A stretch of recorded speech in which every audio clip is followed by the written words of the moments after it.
बना ले। बस तेरी हिन बाला तोर जादू निराला, देखत ही दिल मोर हो गे मतवाला। बस तेरी हिन बाला मुस्कान गुलाबी, तोर संग नाचवा रात भर साथी।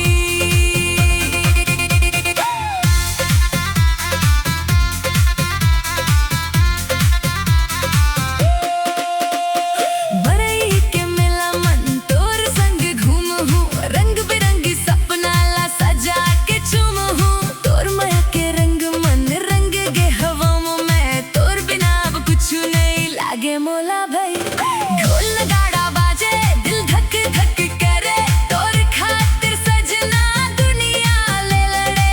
हाथ मन हाथ धर नवा कहानी लिखबो, तोर संग जिंदगी भर माया के गीत गाबो। बस तेरी हिन बाला सुन ले मोर बात, तोर संग बिताना है जिंदगी के हर रात। दिल के ये कहानी अब सब ला बताना, तोर और जोड़ी ला दुनिया मन चमकाना। बस तेरी हिन बाला तोर जादू निराला,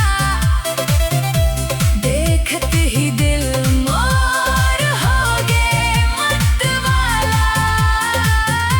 बस तेरी हिन बाला मुस्कान गुलाबी, तोर संग नाचवा रात भर साथी।